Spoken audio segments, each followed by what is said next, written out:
we've all heard the ongoing debate between nature and nurture. As we all know, there are many different elements of the human psyche. What makes us who we are? Why do we do the things that we do? Is it entirely nature or is it entirely nurture? The nature versus nurture debate is a scientific conversation about whether human culture, behavior, and personality are caused primarily by nature or nurture. To start off, we're going to dive into the topic of nature. Nature, in psychological terms, is defined as what we think is pre-wiring and is influenced by genetic inheritance or other biological factors. In other words, what we get from our parents. Initially, when we think about the things that make us who we are, we think about the genetic traits we get from our parents. We can get our parents' looks and, of course, bits and pieces of their personalities. For me personally, I mostly resemble my father in appearance, but I have a mixture of my mother and father's attitudes. I'm sure all of you can identify some traits that you get from your parents or other family members. Many scientists speculate that our attitudes and behaviors are already figured out before we are even born. For example, someone could believe that our temperaments are predisposed. Others speculate that our behaviors come from years and years of evolution. Behaviors over the years can change, so basing actions solely on nature isn't always the best thing to do. Next, we're going to talk about nurture. Nurture is something that you learn from the people and the environment around you. Nurture is certainly more in tune with an individual's personal experiences and how someone has lived their life. Nature and nurture differ so much in that the way someone is exposed to different behaviors may affect them. An individual could be completely physically healthy, but have a traumatic experience and that can induce mental illness. Growing up in or around a hostile or toxic environment can have a long-lasting effect on an individual. For example, if a child grows up watching a domestic violence situation from their parents, they could potentially grow up to be an abuser themselves. This being said, it is important to understand that parents can instill behaviors into their children without even realizing it.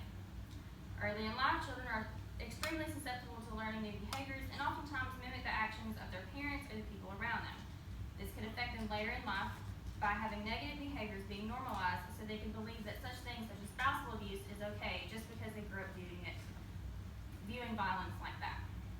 Now I'm going to show the relationship between nature and nurture and touch on some information that will compare and contrast the two. I will cover three areas: the similarities between the two, their differences, and the effects that they both have on us. First, I'm going to talk about the similarities of nature and nurture. Both nature and nurture have long-lasting psychological effects on an individual. Someone who has been exposed to such thing as sexual assault is more likely to have effects such as PTSD, anxiety, or depression than someone who is not. When we talk about nature and nurture, we must understand that one is not more important than the other. Nature and nurture both play important roles in molding us into unique, separate individuals.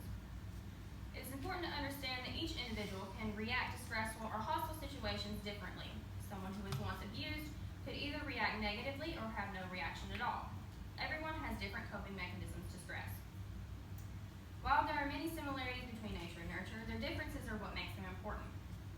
Nature deals with a predetermined genetic material, while nurture deals with the interaction with the world around us. The effects of sexual abuse are just as horrible and painful of mental and physical abuse. In a study of 843 subjects, as reported by rcpsite.org, showed that 747 males were at risk of becoming a perpetrator and had a correlation that positively reflected an experience with sexual abuse. This being said, just because an individual is a victim of sexual abuse, that does not mean someone will become a sexual offender. A victim of abuse does not always end up being an offender and can overcome it and still be able to live out a happy, healthy, and normal life. Now I'm going to compare the two well-known serial killers, Jeffrey Dahmer and Eileen Wuornos. Jeffrey Dahmer, in several interviews, has mentioned that his parents gave him the best life that they could, and he was described as a happy child. It wasn't until he had surgery as a child that his psyche changed. By his early teens, Dahmer became isolated, alienated, and lonely. Dahmer claims that his compulsions toward necrophilia and murder around the age of 14, as told by Bar.com. Dahmer's case is not entirely a black or white situation, but Dahmer was given a normal childhood, so it is difficult to say what exactly changed in Dahmer. In contrast, killer Eileen Wuornos had a childhood filled with abuse coming from a teenage mother who abandoned her and her younger brother. She was sent to live with her grandparents out in her early teens, and she learned that her grandparents were not her actual parents. Her grandfather was abusive sexually and physically, while her grandmother was also an abusive alcoholic. This